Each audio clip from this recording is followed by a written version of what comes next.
Hi friend. Government hub में आप सबका स्वागत है। जैसा कि आप सबने देखा है कि थंबनेल में कुछ सवाल लिखे गए थे। हम उन्हीं सवालों को इस वीडियो में डिस्कस करेंगे। हम पहले एक नज़र उन सवालों को देख लेते हैं कि वो सवाल क्या थे। हमारा पहला सवाल था कि एसटीटी 2019 का स्कीम कितना असर डालेगा नियोजन में। कहने का मतलब ये है कि जब ये अब 7th फेज़ की प्रक्रिया स्टार्ट होगी तो जो भी करप्शन एसटीटी 2019 में हुए हैं, जो भी स्कैम किया गया है, उसका क्या प्रभाव होगा 7th फेज़ का प्रक्रिया में। हमारा दूसरा सवाल था कि जैसा आपकी स्क्रीन पे दिख रहा है कि क्या सर्टिफिकेट सबको मिलेगी। हाँ, इस वीडियो में हम ये भी देखेंगे कि क्या सर्टिफिकेट सबको मिलेगी भी या नहीं मिलेगी। जैसा कि कुछ लोग कह रहे हैं, खास करके जो लोग मेरिट में हैं, उनकी ये मांग है कि सर्टिफिकेट सिर्फ उन्हीं लोग को दी जाए जो कि मेरिट में है, जो मेरिट के बराबर ही रिजल्ट दी जाए और सिर्फ सर्टिफिकेट उन्हीं को दी जाए। तो हम इस बारे में भी यहाँ पे जिक्र करेंगे, इस बारे में यहाँ डिस्कस करेंगे। हमारा नेक्स्ट क्वेश्चन है कि क्या मेरिट एसटीटी के मार्क्स पर बनेगी। हाँ, बहुत लोगों के मन में ये सवाल भी है कि आखिरकार मेरिट जो है वो एसटीटी के मार्क्स पे बनेगी या फिर जैसा कि नियमावली में लिखा गया है कि एकेडमिक बेसिस पे मार्क्स मेरिट बनाई जाएगी नियोजन प्रक्रिया में। तो हम इस बारे में भी डिस्कस करेंगे कि आखिर मेरिट एसटीटी के मार्क्स पे बनेगी या नहीं बनेगी। हमारा लास्ट सवाल है कि क्या ये आखिरकार एसटीटी सर्टिफिकेट कब तक मिलेगी। बहुत लोग रोज़ आए दिन रोज़ दिन रात एक ही चीज़ की रट लगा रखे हैं कि एसटीटी सर्टिफिकेट मिल जाए, एसटीटी सर्टिफिकेट मिल जाए। तो हम इस बारे में बात करें कि आखिर एसटीटी सर्टिफिकेट कब तक मिलने की उम्मीद है। चलिए, हमारा पहला सवाल था कि एसटीटी 2019 का स्कीम कितना असर डालेगा नियोजन में। तो हम थोड़े से पहले बातों को समझने की कोशिश कीजिए कि एसटीटी 2019 के बारे में हम कुछ कहें उससे पहले हम थोड़ा सा एक स्टेप पीछे चलते हैं। जो भी 6th फेज़ की नियोजन प्रक्रिया चालू है, करप्शन तो यहाँ भी हुआ है, फर्जी सर्टिफिकेट तो यहाँ भी क्रिएट किए गए हैं। एसटीटी 2011 भी ईमानदारी से नहीं लिया गया था और एसटीटी 2019 में भी करप्शन कर लिया गया। अब फ़र्क है कि हमारे आंखों के सामने एसटीटी 2011 का रिजल्ट आ रहा है। जैसे कि 6th फेज़ में रोज़ आए दिन हर कोई सुन रहा होगा अखबारों के माध्यम से या किसी अन्य माध्यम से भी कि आज 2 लोग फर्जी सर्टिफिकेट में पकड़े गए, आज 4 लोग फर्जी सर्टिफिकेट में पकड़े गए। तो क्या यह मुमकिन है कि 2019 में जो लोग भी फर्जी से जो लोग भी करप्शन किए, जो लोग भी स्कैम किए हैं, जब वो 7th फेज़ के नियोजन में जाए तो वो लोग भी पकड़े जाएँ। क्या ये पॉसिबिलिटी है? तो इसके साफ शब्दों में एक ही जवाब है कि इसकी पॉसिबिलिटी शून्य के बराबर है। कि वो लोग जो 2019 में जो लोग फर्जी तरीके से क्वालिफाइड हुए हैं, वो लोग जब भी 7th फेज़ के नियोजन प्रक्रिया में जाएंगे तो उनकी जो एसटीटी सर्टिफिकेट है वो फर्जी कोई नहीं साबित कर सकता है। उसका एक कारण है कि जब 6th फेज़ में जो लोग पकड़े जा रहे हैं, वो लोग क्यों पकड़े जा रहे हैं इस बात को समझिए पहले। कि जो 6th फेज़ में जो भी सर्टिफिकेट बनाया गया है, या तो वो लोग फोटोशॉप के यूज़ किए हुए या फिर किसी वो लोग जो भी सर्टिफिकेट है या फोटोशॉप यूज़ करके बनाया गया। मतलब कि एग्ज़ाम कोई और दिया, एक एक इंसान के नाम पे कई सर्टिफिकेट जनरेट किए गए, इसीलिए वो लोग पकड़े जा रहे हैं। क्योंकि इंसान देने वाला एक इंसान था, उसकी कॉपी एक थी, रिज़ल्ट एक था, रजिस्ट्रेशन नंबर एक था, रोल नंबर एक था, पर उसके कई कॉपी कर दी गई है, जिसके वजह से 6th फेज़ में लोग पकड़े जा रहे हैं। लेकिन जब हम बात करते हैं 2019 के फर्जीवाड़े की, तो यहाँ पे मैटर कुछ अलग है। जो 2019 में जो स्कैम हुआ है, इनको कोई भी जब भी ये 7th फेज़ में जाएंगे नियोजन प्रक्रिया में, तो इनके सर्टिफिकेट को कोई भी अनवैलिड नहीं कर सकेगा। वो क्यों नहीं कर सकेगा कि इसका सबसे बड़ा कारण ये है कि जो लोगों ने भी यहाँ पे स्कैम कह लें या अब चाहे जो कह लें, पैसे दे के कह लिया जाए, जो कह ले, अपने आप को क्वालिफाई कराया है, अभी मेरिट में आने की कोशिश की है, उनको वैलिड उनको अनवैलिड ठहराना इतना आसान नहीं है। वो इसलिए नहीं है क्योंकि वो खुद एक जेन्यून स्टूडेंट की तरह फॉर्म फिलअप किया, जेन्यून स्टूडेंट की तरह एग्ज़ाम दिया और उसके रिज़ल्ट भी आए। हाँ, ये सही है कि उनके मार्क्स कम थे, वो क्वालिफाइड नहीं थे। ये अभी सिर्फ बात की जा सकती है वो लोग क्वालिफाइड नहीं थे, लेकिन जैसे ही डेटा को मैनिपुलेट किया गया है और उनके मार्क्स को इंक्रीज कर दिया गया है, और अब जो सर्टिफिकेट दी जाएगी, और इसके बाद कितना भी छानबीन करा लेगा, कोई भी करा ले, चाहे गवर्नमेंट तो कभी कराएगी नहीं, बस कोई भी अब इन सर्टिफिकेट को फर्जी नहीं साबित कर पाएगा। क्यों? क्योंकि वो स्टूडेंट जेन्यून साबित होगा। क्योंकि फॉर्म फिलअप, उसका रजिस्ट्रेशन खुद का, रजिस्ट्रेशन नंबर खुद का, एडमिट कार्ड खुद का, रोल नंबर खुद का, एग्जामिनेशन सेंटर पे एग्ज़ाम दिया खुद, बस नंबर इंक्रीज करवाए गए पैसे दे के। तो इसका यही फ़र्क पड़ेगा कि जब भी वो सेवेंथ फेज़ में ये लोग जाएंगे तो इनका सर्टिफिकेट भी वैलिड होगा। ये लोग पकड़े नहीं जाएंगे अनटिल अनटिल और अनलेस कि उनके ग्रेजुएशन के सर्टिफिकेट में कुछ ना कुछ खराबियां नहीं निकले, तब तक ये पकड़े नहीं जाएंगे। एसटीटी का सर्टिफिकेट के हिसाब से ये पकड़े नहीं जाएंगे, क्योंकि ये अब उनका ओरिजिनल सर्टिफिकेट होगा। चाहे आप कोई कितना भी छानबीन करा लेगा, ये वैलिड, ये ओरिजिनल का ओरिजिनल ही रह जाएगा। और यही चीज़ 2011 के एसटीटी में नहीं होता था, क्योंकि स्टूडेंट, बहुत सारे स्टूडेंट जो भी फर्जी सर्टिफिकेट बनवाए थे, उन्होंने एग्ज़ाम दिया ही नहीं था, इसलिए वो पकड़े जा रहे हैं। वहाँ पर भी अभी कितने सारे नहीं भी पकड़े गए, पर जो लोग भी पकड़े जा रहे हैं वो सिर्फ इसी कंडीशन में पकड़े जा रहे हैं कि उन्होंने एग्ज़ाम नहीं दिया, ना उन्होंने, उनका एडमिट कार्ड है, ना उनका फ़ोटो है, ना ही उनके पास रजिस्ट्रेशन नंबर है, ना। लेकिन यहाँ पर ही हर एक स्टूडेंट के पास उसका सेपरेट डेटा है, और सिर्फ इस स्टूडेंट के पास वो सेपरेट डेटा नहीं है, यहाँ तक कि बोर्ड में भी उसका डेटा मौजूद है। कोई भी उसको ये नहीं कह सकता कि उस बंदे ने, उस स्टूडेंट ने एग्ज़ाम ही नहीं दिया।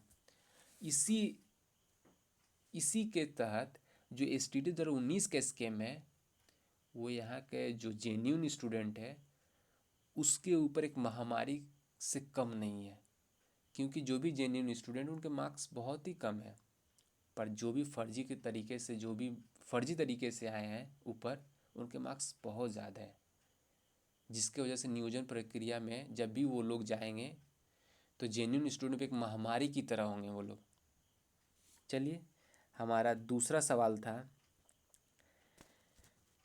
कि क्या सर्टिफिकेट सबको दी जाएगी या नहीं दी जाएगी। ये कई लोगों ने ये सवाल मुझसे भी पूछा कि क्या सर्टिफिकेट सबको दी जाएगी, क्योंकि कुछ लोग जो मेरिट में है, उन लोगों का कहना ये है कि वो लोग शायद, जहाँ तक मेरी जानकारी है, कि जो मेरिट वाले जो लोग केस किए हैं, उनमें, उनके केस में एक स्टैंड ये भी है कि मेरिट के हिसाब से जब रिज़ल्ट दिया गया तो जॉब उनको ही दी जाए जिनकी रिज़ल्ट दी गई है। पर सवाल यहाँ खड़ा होता है कि क्या सर्टिफिकेट सबको दी जाएगी। तो इस सवाल का साफ शब्दों में एक जवाब है कि हाँ, सर्टिफिकेट तो सबको मिलेगी, जितने भी क्वालिफाइड है सबको सर्टिफिकेट दी जाएगी। और ये बात मैं नहीं कह रहा हूँ, ये बात ऑलरेडी बोर्ड कह चुकी है कि सर्टिफिकेट सबको दी जाएगी। बस मेरिट वाले लोग का कहना में है कि नहीं, सर्टिफिकेट नॉन मेरिट वाले को नहीं दी जाएगी। पर ऐसा नहीं है, सर्टिफिकेट सबको मिलेगी, निश्चिंत रहे, सबको सर्टिफिकेट मिलेगी। इसका एक कारण है कि बोर्ड ने साफ ये कहा है कि सर्टिफिकेट सबको दी जाएगी। अब बहुत लोग ये कहें कि बोर्ड ने ये बात कब कही। चलिए देखते हैं बोर्ड ने ये बात कब कही। थोड़ा सा बात को समझने की कोशिश कीजिए, वीडियो को थोड़ा ध्यान से सुनिए और बातों को समझने की कोशिश कीजिए। देखिए, ये नोटिफिकेशन का ही हिस्सा है जो अभी आपकी स्क्रीन के सामने है। तो इसमें देखिए कि 2 नंबर पॉइंट में चयन प्रक्रिया में कुछ बातें लिखी गई है, उस बातों को हम पढ़ते हैं। पहले लिखा है कि माध्यमिक शिक्षक पात्रता परीक्षा 2019 में न्यूनतम उत्तीर्णांक प्राप्त करने वाले सभी अभ्यर्थी का उच्च प्राप्तांक से न्यून प्राप्तांक के क्रम में शिक्षा विभाग बिहार पटना से विषयवार एवं कोटिवार पद का विवरण उपलब्ध कराए जाने के बाद कुल पद के बराबर अभ्यर्थी का विषयवार एवं कोटिवार मेधा सूची तैयार किया जाएगा। अब इसी पॉइंट को लेकर के लोग ये कह रहे हैं कि सर्टिफिकेट सिर्फ जो लोग मेरिट में है उन्हीं को मिलेगी, नॉन मेरिट वाले को सर्टिफिकेट नहीं दी जाएगी। सिर्फ इस पॉइंट को लेकर के कह रहे हैं। लेकिन शायद जो ये कह रहे हैं उनको कुछ और भी देखना चाहिए, जो नोटिफिकेशन में ऑलरेडी मेंशन किया हुआ है। चलिए मैं उस चीज़ को आपको दिखाता हूँ। यहाँ देखिए, ये भी उसी नोटिफिकेशन का पार्ट है। और ये 12 नंबर पॉइंट देखिए कि प्रमाण पत्र जहाँ लिखा हुआ है, यहाँ पे साफ लिखा हुआ है कि बिहार विद्यालय समिति द्वारा माध्यमिक शिक्षक पात्रता परीक्षा 2019 में विषयवार एवं कोटिवार कुल पदों के बराबर उत्तीर्ण अभ्यर्थी की मेधा सूची तैयार की जाएगी और तदनुसार प्रमाण पत्र निर्गत किए जाएंगे। यहाँ पर ये लिखा हुआ है, लेकिन ठीक उसके नीचे जब 13 नंबर पॉइंट आप ये पढ़िएगा कि प्रमाण पत्र की वैधता क्या है, तो इसमें साफ शब्दों में ये लिखा हुआ है कि माध्यमिक शिक्षक पात्रता परीक्षा 2019 में उत्तीर्ण उम्मीदवारों को अधिकतम 7 वर्षों तक पात्रता परीक्षा के आधार पर शिक्षक बनने के योग्य माना जाएगा, परंतु यह वैधता नियुक्ति हेतु प्रावधानित अधिकतम उम्र सीमा तक ही मान्य होगी। अब थोड़ी देर के लिए बात ये समझिए कि जो लोग ये कह रहे हैं कि नहीं नन मेरिट वाले मतलब जो नन मेरिट में उनको सर्टिफिकेट नहीं दी जाएगी, तो मेरे सवालों का जवाब दें कि जहाँ जो ये बात लिखी गई है, ठीक है, उनका कहना है कि यहाँ पे लिखी गई है कि जो भी सीट के अकॉर्डिंग ही रिजल्ट डिक्लेयर किया जाए और उतने लोगों को सर्टिफिकेट दिया जाए, ठीक है, थोड़ी देर के लिए मान लेते हैं।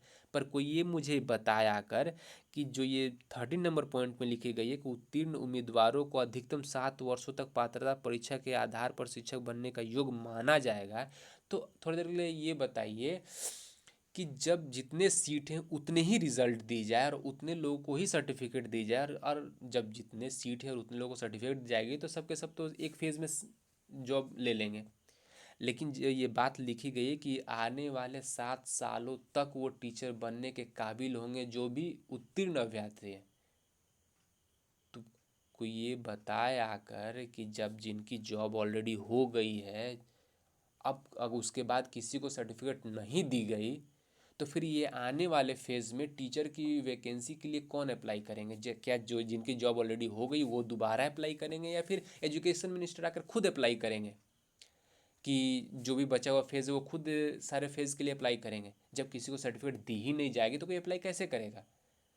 खुद सोचने वाली बात है कि जब तक सर्टिफिकेट सारे क्वालिफाइड को नहीं दी जाएगी और जब तक सारे क्वालिफाइड नहीं दी जाएगी, तो आने वाले इन फ्यूचर जो भी वैकेंसीज आएंगी, जो भी 8th फेज़ होगा या 9th 10th जो भी नेक्स्ट फेज़ आएंगे, तो जो बचे हुए स्टूडेंट होंगे वो किस बेसिस पे वैकेंसी को अप्लाई करेंगे जब उनके पास सर्टिफिकेट ही ना हो? और यहाँ पे गवर्नमेंट ने साफ कहा है कि 7 वर्ष, अभी तो ये लाइफ टाइम वैलिडिटी हो गया, फिलहाल तो जब नोटिफिकेशन आया था तो 7 वर्ष की वैलिडिटी काउंट की गई थी। तो इसीलिए इस बात पे कोई डाउट नहीं है कि सर्टिफिकेट सिर्फ मेरिट वालों को मिलेगी, नॉन मेरिट वाले को नहीं मिलेगी, ऐसा कुछ नहीं है। सर्टिफिकेट सबको मिलेगी, इसमें कोई डाउट नहीं है कि सर्टिफिकेट सबको नहीं मिले, रत्ती भर भी डाउट नहीं है। 110% रहे, एकदम श्योर रहे कि सर्टिफिकेट सबको मिलेगी, चाहे वो मेरिट में हो चाहे वो नॉन मेरिट में हो, जितने भी क्वालिफाइड स्टूडेंट हैं सर्टिफिकेट सबको दी जाएगी। चलिए हम नेक्स्ट सवाल की तरफ चलते हैं कि क्या मेरिट एसटीटी के मार्क्स पर बनेगी। देखिए यहाँ पे एक गौर करने वाली बात है कि क्या मेरिट एसटीटी के मार्क्स पर बनेगी। शायद जहाँ तक मेरी जानकारी है, if I am not wrong, कि जो भी मेरिट वाले स्टूडेंट हैं उनके केस में ये पॉइंट भी मेंशन किया गया है कि जो भी मेरिट बनेगी वो एसटीटी के मार्क्स पर बने। तो मैं आपको ये कह दूं कि एसटीटी के मार्क्स पे मेरिट बन सकती है, और जो मेरिट वाले हैं उस वो केस तो नहीं जीतेंगे, क्योंकि उनके केस में ये भी कहना है कि जो लोग मेरिट में है जॉब उनकी ही हो। और वो उनके 2 पॉइंट की हम बात करें तो पहला पॉइंट ये कि उनका कहना है कि जो लोग मेरिट में है जॉब उनकी हो, और जो मेरिट बने वो एसटीटी के मार्क्स पे बने। तो पहला जो उनका पॉइंट है कि जो लोग मेरिट में है उन्हीं की जॉब हो, ये कभी वो नहीं जीत सकते केस।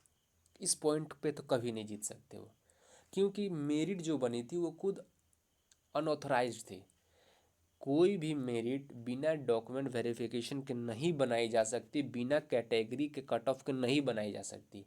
और ये स्टैंड वो कोर्ट में कभी भी अपने आप को सही साबित नहीं कर सकेंगे कि जो मेरिट बनी थी उस पर जॉब दिया जाए वो सही था। ये स्टैंड कभी भी जायज़ नहीं है और कोर्ट कभी भी इस चीज़ पे जजमेंट नहीं दे सकता। हाँ, लेकिन जब उनकी बात दूसरे पॉइंट की बात की जाए कि मेरिट जो बनेगी, जो अब चाहे नियोजन में बने चाहे जो भी बने, सेंट्रलाइज्ड हो या नियोजन में, पर मेरिट जो बने वो एसटीटी के मार्क्स से बने, ये उनका पॉइंट है। तो मैं आपको हकीकत कह दूं कि यहाँ पे स्लाइटली एज है उनको इस पॉइंट को जीतने का।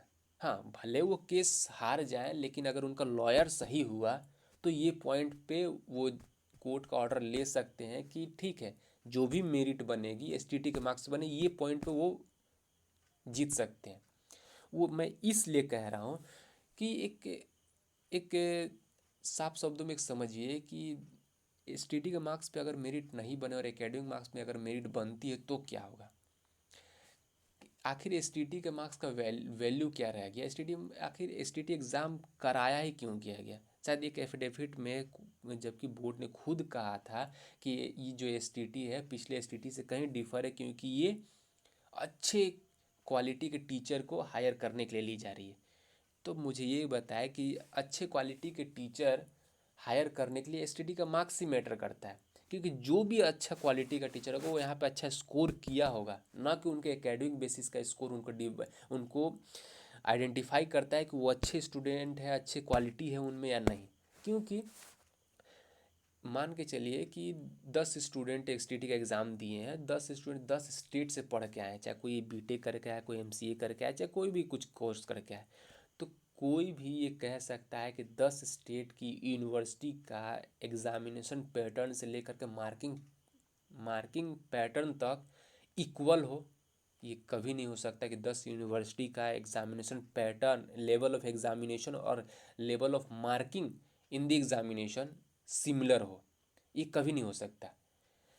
किसी यूनिवर्सिटी की एग्ज़ामिनेशन हल्की होती है, किसी की बहुत ज़्यादा टफ होती है, तो उनको एकेडमिक बेसिस पे इक्वल करना सरासर गलत है। यहीं पे उनको स्लाइटली एज मिलता है कि एक तो बोर्ड का खुद का एफिडेविट डाला, खुद का स्टेटमेंट है कि हम अच्छे गुणवत्ता टीचर हायर करने के लिए एसटीटी को लिए हैं और एसटीटी के मार्क्स पे ऑलरेडी नोटिफिकेशन में ये मेंशन है एसटीटी के मार्क्स पे मेरिट बनेगी। तो ये कुछ पॉइंट हैं जिन पॉइंट को लेकर के कोर्ट में वो लड़े, अगर उनका लॉयर सही रहा तो ये पॉइंट वो जीत सकते हैं कि जो मेरिट बनेगी वो एसटीटी के मार्क्स पे बनेगी। कोर्ट भी इस बात को मानने को मजबूर हो जाएगा, क्योंकि एक तो बोर्ड का खुद का स्टेटमेंट है और दूसरा कि अच्छे क्वालिटी के एसटीटी के मार्क्स, अगर किसी कमज़ोर स्टूडेंट का अगर हो सकता है कि एकेडमिक मार्क्स कम हो चाहे कोई भी हो, लेकिन अगर वो एसटीटी क्वालिफाइड किया और अच्छे रैंक से क्वालिफाइड किया, इसका मतलब उसका नॉलेज है। एकेडमिक मार्क्स कभी भी स्टूडेंट का नॉलेज नहीं बता सकता है। हमेशा या तो इंटरव्यू बताती है या तो कोई एक कॉमन एग्जामिनेशन कंडक्ट किया जाता है ताकि सारे स्टूडेंट को बराबर किया जाए। एकेडमिक सारे स्टूडेंट को बराबर नहीं कर सकती कभी भी। पर एक जब एसटीटी लिया गया, ये एसटीटी लेने का मकसद ही यही था कि सारे स्टूडेंट को एक तराजू में रख के तौला जाए और अब जिसका भार ज़्यादा होगा उसकी वैल्यू मिलेगी। तो यहीं पे उनको स्लाइटली एज मिलता है कि ये पॉइंट वो जीत जाए कि मार्क्स जो भी मेरिट बनेगी वो एसटीटी के मार्क्स पे बनेगी। चलिए हम अगला सवाल की तरफ चलते हैं और आखिरी सवाल यही है हमारा कि आखिर एसटीटी सर्टिफिकेट कब तक। तो चलिए देखते हैं कि आखिर एसटीटी सर्टिफिकेट कब तक मिलने की उम्मीद है। जैसा कि अभी आप अखबारों के माध्यम से या फिर चाहे कुछ लोग पता हो या चाहे कुछ लोग नहीं पता हो, जो लोग हमारे चैनल से जुड़े हुए हैं, हमारे टेलीग्राम चैनल पे जो लोग जुड़े हो उनको रोज़ खबर मिल रही होगी कि रोज़ अभी हाल फिलहाल में 2-3 एग्ज़ामिनेशन पोस्टपोन कर दिए गए हैं। बीपीएससी के एक इंजीनियरिंग का एग्ज़ामिनेशन था, फिर से बीपीएससी ने 2-3 एग्ज़ामिनेशन पोस्टपोन किए हैं, फिर से एसबीआई के एग्ज़ामिनेशन पोस्टपोन हो गए हैं। और ये एसबीआई के जो एग्ज़ामिनेशन पोस्टपोन हुए तो अदर स्टेट में पोस्टपोन, लेकिन बिहार में जो एग्ज़ामिनेशन पोस्टपोन किए जा रहे हैं वो सिर्फ और सिर्फ एक वजह से, पंचायत चुनाव। और ये पंचायत चुनाव दिसंबर तक है, शायद if I am not wrong कि दिसंबर 5 तक पंचायत चुनाव है। तो जब एग्ज़ामिनेशन नहीं कंडक्ट कराई जा सकती है और इतना होर हंगामा होने के बाद 6 फेज़ का नियोजन पूरा नहीं किया जा रहा है इस पंचायत चुनाव को लेकर के, तो इस बात में आप बिल्कुल श्योर रहें कि दिसंबर से पहले आपको सर्टिफिकेट नहीं देने वाली है गवर्नमेंट, क्योंकि गवर्नमेंट को सिर्फ एक बहाना चाहिए वैकेंसी को और टाल के आगे ले जाने का। सिर्फ एक बहाना काफ़ी है उनको कोई भी चीज़ को टालने का। और इस बात में कोई भी शक नहीं है कि एसटीटी का जो भी सर्टिफिकेट मिलेगा वो दिसंबर से पहले मिले, इसकी कोई उम्मीद ही ना रखे। जो भी अगर मिलना भी होगा तो या तो दिसंबर में मिलेगा या फिर शायद नेक्स्ट ईयर जनवरी चला जाए, यही हो सकता है। लेकिन दिसंबर से पहले मिलने की उम्मीद ना ही रखें तो बेहतर है।